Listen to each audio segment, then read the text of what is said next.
Welcome to this Education Scotland podcast on the importance of career education and work-based learning. Exploring this topic with me today are Andrew Ritchie, Lead Officer for Developing the Young Workforce at Aberdeenshire Council, Graeme Hendry, Senior Partnership and Delivery Manager for Foundation Apprenticeships at Skills Development Scotland, and my colleague Andrew Creamer, Head of Learning, Teaching and Assessment at Education Scotland. Welcome to all of you. Just to set the context for our discussion today, as part of our work on developing the young workforce and curriculum innovation, we've become increasingly aware that well-developed and implemented career pathways and work-based learning offers can actually deliver against a number of key educational priorities, such as closing the attainment gap, the systematic progression of skills, and positive sustained destinations. Because of this, we are seeing an increasing amount of education establishments considering or already incorporating work-based learning opportunities into their curriculum offer. However, it's interesting to note that we are not alone in considering this topic in Scotland. Paul Hertman from the Rodell Foundation, Delaware, USA, in collaboration with the OECD, is reflecting on career pathways programs globally. And his initial observations are very much in line with what we are discovering in Scotland. In a podcast on this topic with Andreas Schleicher from the OECD, he shares the following insights around that topic with us. I took a trip to learn about a mix of countries. In particular, I looked at Australia, Scotland, and New Zealand, in partnership with the Organization for Economic Cooperation and Development, or the OECD. The focus was to learn about where we, the United States, are as a nation in terms of how we're supporting our young people to transition from high school or senior secondary to whatever they do next. We framed this work as career pathways, that is, focused career exploration to help young people make informed decisions about what they do after high school. Over the last 3 months, I got a chance to see firsthand what's working in several of these countries. Collectively, I've traveled over 30,000 miles, or more than 50,000 kilometers, to visit these 3 countries, Australia, New Zealand, and Scotland, and it's been an amazing experience. My project builds on some analysis by the OECD that had several important findings that I think are important to share up front. The first is that while our young people tend to be more educated, have more degrees, they tend to be less skilled, have a harder time finding their careers. And 2, that doing work to connect young people to the real world before they leave high school actually really does help them later in life. This project will be the first time that a comparative international study has looked at career pathways. While there has been considerable analysis of some of the vocational education and training models, we know far less about how OECD countries integrate traditional classroom learning with firsthand experiences in the world of work. Right, this mismatch between those in the workforce and the kinds of skills and capabilities needed for available jobs is not new, but it is reaching a new level of crisis. I know in the US, for example, there are 11 million open jobs and 8 million job seekers. The US and EU are investing nearly $1 trillion in green energy, technology, healthcare, and education. But the skills to fill those jobs in those sectors may require developing new training and talent pipelines from scratch. So we are not alone in Scotland, considering the importance of career pathways and work-based learning experiences for our young people in formal education, and that seems to be for very good reasons. How to best prepare learners for their future pathways with the right skill sets to progress on their career journeys is not just a Scottish issue, it's actually a global imperative. But let's focus on Scotland. Andrew, you've been working with a national timetabling group for quite a while now, and you recently released the first of a series of briefing papers headed Realising Parity in the Senior Phase, Learner Pathways. So a topic very close to our heart here. There are a number of examples highlighted in the paper that all focus on work-based learning. Andrew, what's your take on the importance of that topic when it comes to developing the curriculum offer and opening up new future-orientated learning opportunities for our young people in Scotland? Yeah, Klaus, I think one of the big challenges was how you can integrate work-based learning opportunities into school timetables in the senior phase. What we identified from across the group was there was 4 basic models to approaching this issue. One was an integration model where you tried to integrate work-based learning opportunities into the school timetable, and that usually focused on things like blocking afternoons and setting your columns up across, for example, 2 afternoons, and then that way you can align it perfectly so you didn't have to extract kids.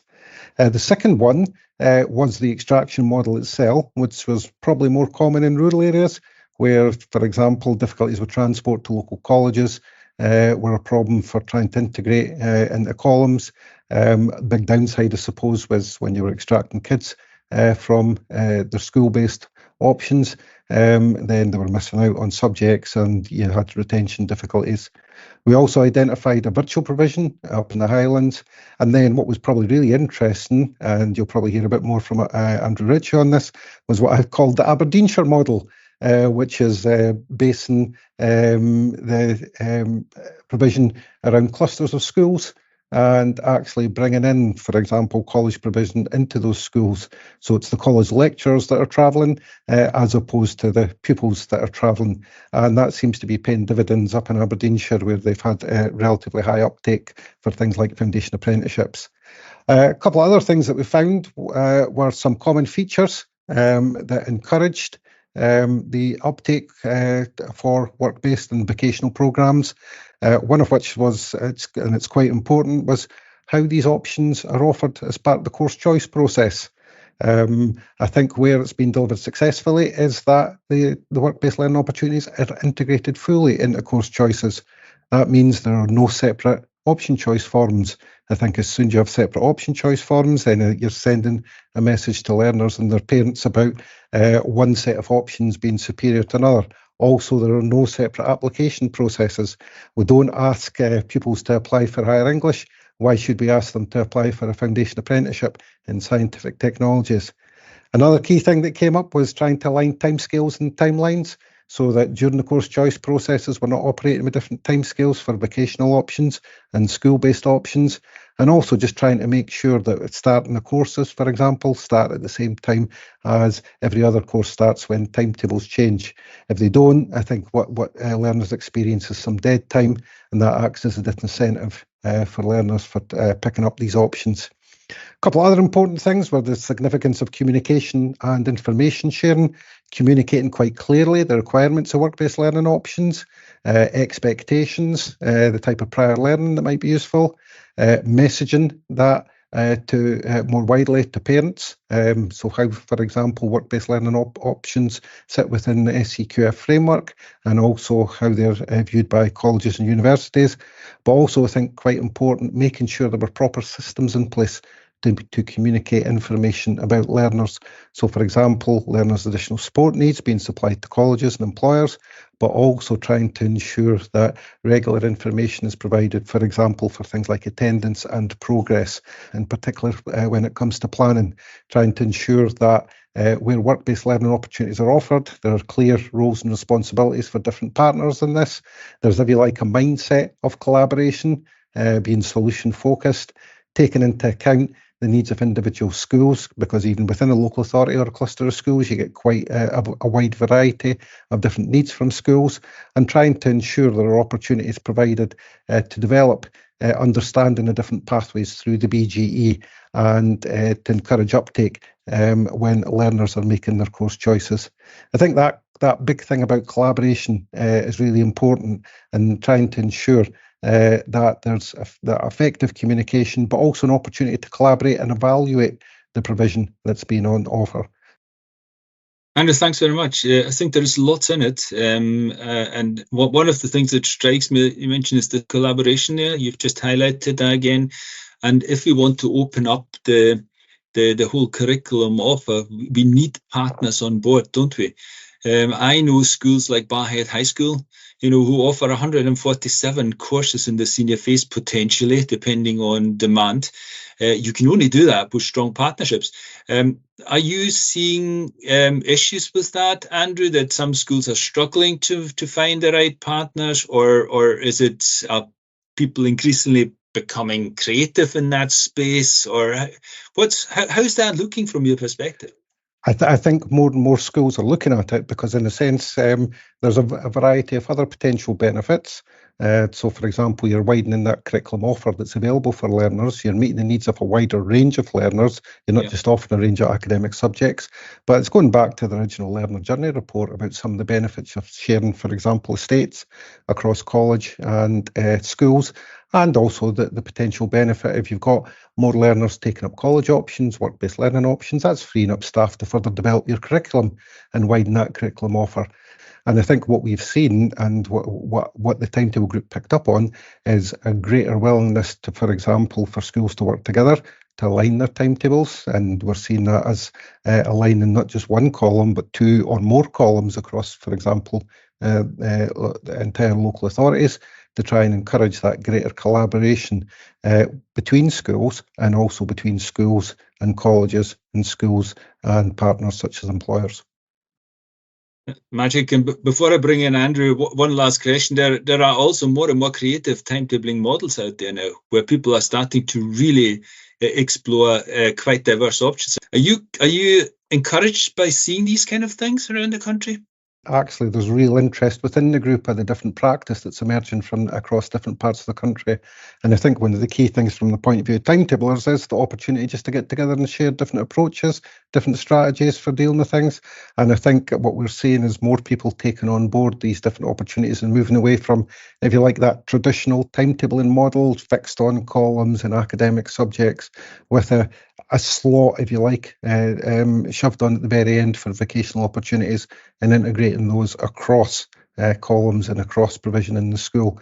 And that also is then recognised in the uptake that we're seeing for that wider range of vocational opportunities.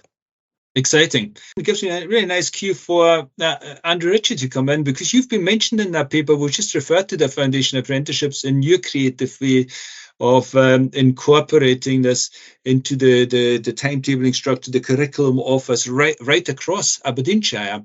But more importantly, the way you deliver the Foundation Apprenticeships for and with the secondary schools pays enormous dividends to young people and to the wider community. Andrew, do you want to say a bit about this, and what kind of impact is that having at the moment for you, for your learners, for industry, and what kind of broader structures sit behind that? How do you achieve that? Hi, Klaus and everyone else. I think as we've just heard from Andy there, in many ways, the constituent parts of what we're doing were already in a system. For example, we felt that Foundation Apprenticeships were the right product, that this is what we'd kind of been waiting for in the senior phase, to try and align our senior phase curriculum with what employers were telling us that they would like young people leaving the school with the skills that they may require in the work environment. The universities and colleges likewise. So we undertook a review, as Andy's highlighting there, in the timetabling paper, and there was a number of key barriers to what we were doing, and everything. Aberdeenshire is a very large rural authority with very kind of distinct and varied local communities, and so therefore, actually, as Andy's highlighting, the extraction model simply wasn't working for us, because ultimately what it was leading to was a disruption in individual learning. In essence, doing a centrally delivered foundation apprenticeship, in essence, was 2 days out of school, and the school staff, the parents and pupils themselves were saying it's just too long away. We're missing classes, and that was a major issue. And the other aspect was they were generally delivered over 2 years, the foundation apprenticeships, and we felt that a 1-year model was going to be a more effective delivery model, where you could blend the theoretical NPA part of the course, if you like, with the practical SVQ work placement, and the learning from the theory could be brought into the workplace, and the workplace learning could be brought back into the classroom, and so it's proved. So we've certainly seen growth. We became a lead provider of foundation apprenticeships, and we kicked off our first cohorts in June 2019, and we've seen growth from our first year with 208 and we're now delivering almost 1,000 foundation apprenticeships across levels 4, 5, and 6, and across 14 of the frameworks. So it's proved a popular option, and we're certainly seeing impact. We're seeing a growth in attainment. We've looked at the curriculum. We've provided a meaningful curriculum for the young folk, because undoubtedly, when you provide a meaningful curriculum, we're seeing the increase in engagement, we're seeing the increase in attendance, and ultimately we're seeing very significant improvement in outcomes, everything ranging from an increase in attainment, especially for those in lower attaining sections of our pupil cohorts, and we're seeing overall for everyone. This last year's data, we've got over 60% increase in the attainment of those who'd undertaken a foundation apprenticeship against those who had not. So positive destinations are up. We're seeing an increase in young people's understanding and demonstration of skills, meta skills, and crucially, and I think this is the important thing, we're seeing how the career aspirations of our young folk, we're providing a curriculum for them in the senior phase, which is then targeted and hopefully pathwayed into the local regional skill shortages, everything from healthcare through to hospitality, energy and automotive and all the rest. So that gives a quick snapshot, Klaus, where we are with things. That's amazing, Andrew. Now you mentioned a couple of things in the passing.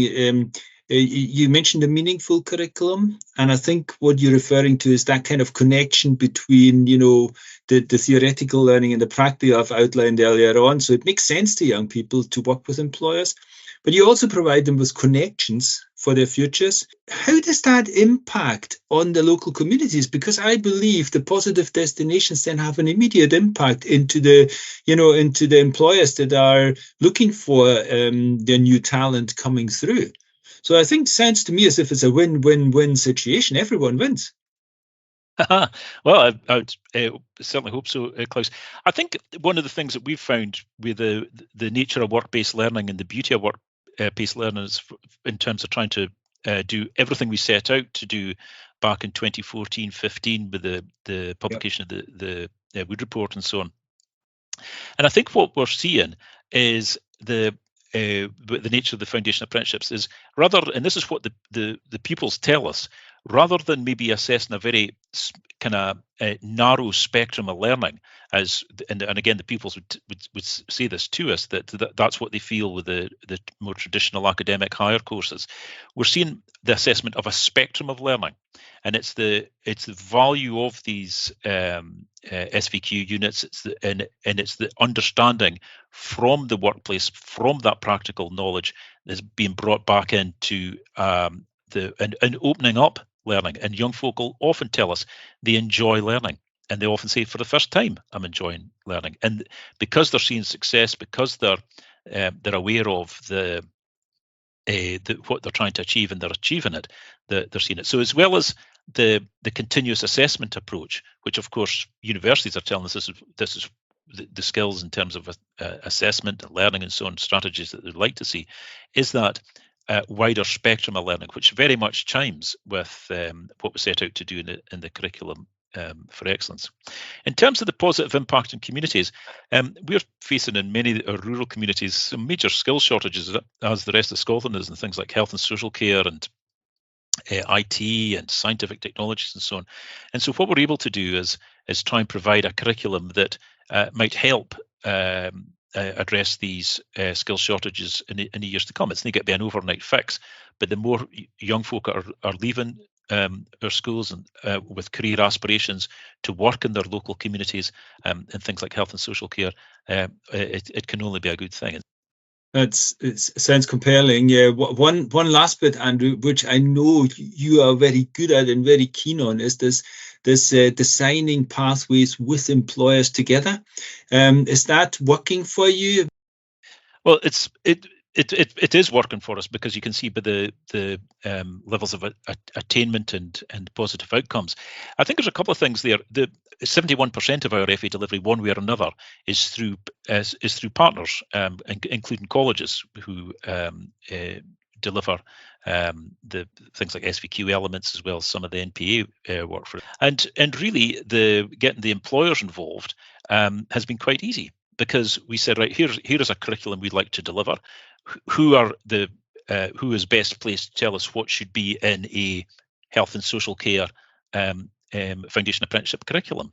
Who is best placed to tell us and advise us what should be in the Creative and Digital Media Foundation Apprenticeship curriculum? Well, the folk who are best placed to tell us that are the folk from the industry, from the sectors. And so what we've been able to do, 2/3 of our FA delivery, the curriculum has been absolutely co-created, in fact, maybe even more than co-created, by the industries themselves. And so there's a high quality product, and the industry has been able to influence very heavily indeed the curriculum offer, which allows us to deliver that in our schools, and it allows the young people to really get a flavour of what this kind of learning is and what a career in that particular sector might be. So absolutely fascinating, and it is, as an educationalist, is just superb to see this kind of work-based learning come to fruition and deliver these positive outcomes for our young people. That's absolutely amazing. So schools are in many ways injecting the realism and future-proofing their curriculum by working closely with those people who know best and who need the workforce in the future. So I don't know if, Andrew, from your timetabling perspective, if that makes sense. Do you see something like that as well coming through, that there are people working together in that kind of level? Yep, Klaus, I would agree. I think we're seeing that. There's also something worth bearing in mind as well, is about how this aligns with the Hayward proposals and the aspirations behind the Hayward report. I think that's really important to remember. And just another aspect worth thinking about, the whole sort of concept of project learning, which in the original Hayward report was learning in context. Well, there's a big context of work-based learning that fits into this really nicely as well. Thanks, Andrew. I think we've heard from these dimensions. We know it works in a timetable. It's actually quite exciting listening to you folks. Graeme, can I bring you in on the broader perspective of the work-based learning aspects around Foundation Apprenticeships? You've got a national picture of this, and I think you see things coming through from your end as well that really outline the benefits of that and the kind of the bits and pieces that delivers for young people. Hi, Klaus. Hi, folks. Yeah, I think what we've heard there is really good examples of how it works in the system. And what we've started to try and do is try and understand what the impact of that is more. So we've got quite a lot of research we've been publishing in Skills Development Scotland, including young people's careers ambition. They're all available on our corporate site. But what that kind of research starts to show is what's the impact. And there's a couple of things I draw out, which I think really start to show the impact of work-based learning for young people in school. Now, we take into account that around about half of young people in school see a lack of confidence and a lack of work experience are the key barriers to them for their future careers. And what we start to see as well, though, is that a journey young people go on from the early stages of secondary through to after a year after they leave school. And when they're involved with work placements or work-based learning, this starts to show them other aspects. So early on in secondary, young people start to think that jobs are just about money. It's just about a good job is a high-paying job. That's it. As they move through the system, we start to see as they come out the other side and they've got more exposure to working with employers, is that they start to place more emphasis on things such as job value, what they enjoy, what matches their skills, what's going to give them a longer term future, and the balance. And that's really important. The other aspect we start to see is that meta skills getting drawn out. Again, that experience, that placement, that engagement with project learning, with employers, with different types of learning environments, starts to let them question their own skills and understand themselves better, and how they're going to be more confident, how they're going to have more opportunities to demonstrate that in their workplace or any learning environments going forward. So that diversity of education and the diversity of experience is really important for that setting young people up for the future, for giving them those rounded skills roundabout. And one final area, really just to highlight though, is it does make a difference to different groups. So the people from the lower SIMDs, so SIMD1, we are finding that it has a greater impact on them than it does in SIMD5. So for SIMD1, what a lot of them will say the biggest challenge for them is confidence, access to opportunities, the aspects of it. For SIMD5, quite often it won't be confidence, it's competition. So they're already thinking in that space. So that kind of experience can have a greater impact on different groups, and that's something for us well worth us drawing out. What other things, Klaus, I think is really important though for us to understand is the impact that different people and different having young people. Parents are really, really important. 80% of young people say that parents are the number one influence on them when it comes to thinking about things. Yes, careers advisors are influential. Yes, teachers are influential. But actually, parents are the biggest influence on them by a long way. But parents don't realise that. So it's important that we try and help parents to understand the options for their young people, the impacts of it, the benefits of it, and the importance of the role that they play in their son, daughter's future. Thanks, Graeme. I think you mentioned a couple of really key things here. From an education perspective, I think we need to be fully aware of this, making sure that we give young people along the journey already the conversation bits with their parents and the experiences that they can try and have an informed conversation with everyone who needs to be involved in their future pathways. Folks, it's been a fantastic conversation. Thank you very much for all your contributions. Is there anyone who wants to round off? One final thing I would say, Klaus, I think is worth drawing out that we've seen in a lot of the research is actually a lot of young people in school don't necessarily know about different opportunities, or they don't feel that confident about it. And it's really important that we give them that experience. Yes, by giving them information, but they'll get the knowledge more by experience. So 49% of young people say they have any knowledge or much knowledge about apprenticeships. Now, that means that that's a significant amount of people are not fully aware of that opportunity, and whether it's right or wrong for them. So it's about how do we get that parity of knowledge, of experience, so as the young people can make the decisions that are right for them. The other thing that we really want to think about as well is that these kind of experiences will help young people in their pathways and the experience that they have. As I mentioned previously, people from the lower SIMDs have less confidence, but they also have much more challenging pathways and progressions than people from SIMDs. They're not as smooth. They can have more jumps. And building their confidence, knowledge, experience will help them to manage through those types of experiences that they're going to have. Yeah, and that's something that, Andrew, I think you're seeing as well, particularly for young people at SIMD. These kind of practical experiences have a real impact. And when you were talking there, Graeme, in my head was the saying that always applies for me. You hear, you forget, you see, you remember, you do, you understand. So it's that kind of bit that we need to get across to young people. Andrew, do you want to come in for a thought there? Yeah, just building on something that Graeme said, and I think Andrew mentioned earlier. I think when you're providing a much more diverse curriculum, it's based on a wider range of opportunities and work-based opportunities, you're providing a more relevant curriculum, and the opportunities that provides to engage a wider range of learners. And not sort of going back to the timetable group, but my own experience in school, developing the curriculum in the school that I was in, we saw better attendance. We saw improved behaviour, but also really significantly, we saw improved academic performance as learners recognised the significance, for example, of attainment in subjects like English and maths, because that's what employers were looking for. So I think you've got an all-round series of benefits that moved beyond just the potential benefits, the skills development, the meta skills and so on, from the placements themselves.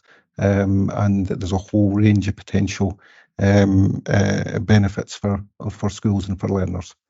Thanks for reminding us of that, because actually Andrew Ritchie from Aberdeenshire has discovered exactly the same thing, this added value, this re-engagement in other learning, and then the uplift on the academic performance in other areas, I think is something that you are aware of as well, Andrew. We've certainly seen added value, as you say, Klaus, and much of what we're finding in terms of our evidence of impact chimes very much with what Andy was saying there.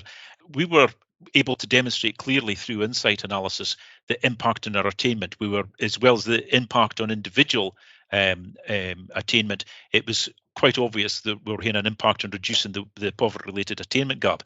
But there was actually another dimension to it, which was more difficult to capture, and this was the wider impact. And the best way I can maybe describe this is, if a young person was maybe doing, let's say, the Health and Social Care Foundation Apprenticeship, they were going out in their placement and saying, right, I really want to be a nurse. They were coming back to their schools and saying, right, I want to be a nurse. What do I need to become a nurse?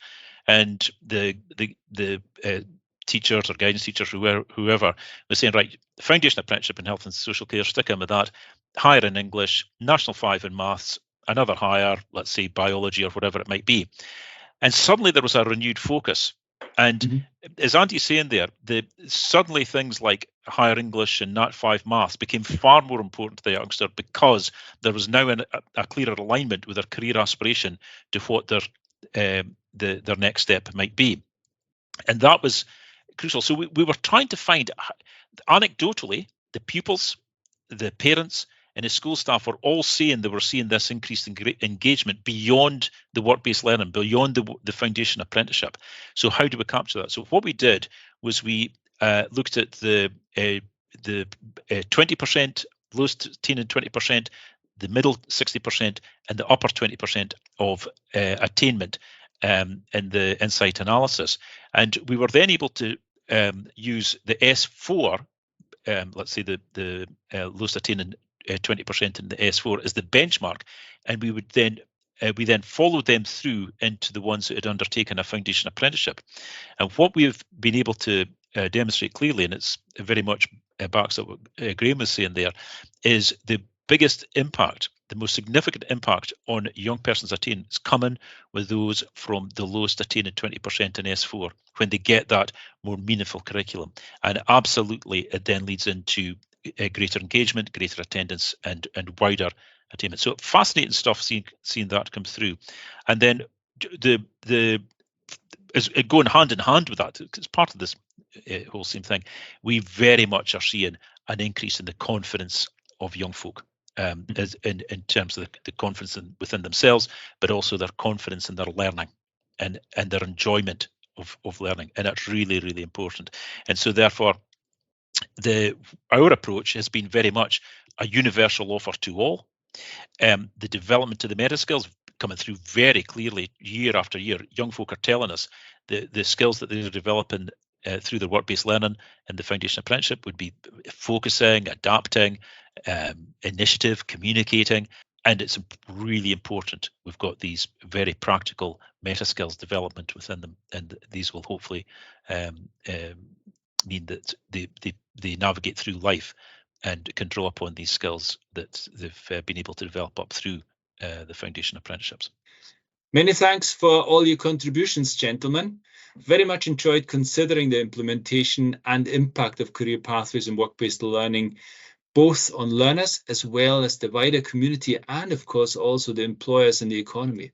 Good to hear that people are considering the inclusions of this in their future curriculum structures and developments. Andrew, you've outlined that very clearly to us. And it also in our conversations is great to notice the potential impact that this can have on the educational outcomes for young people overall.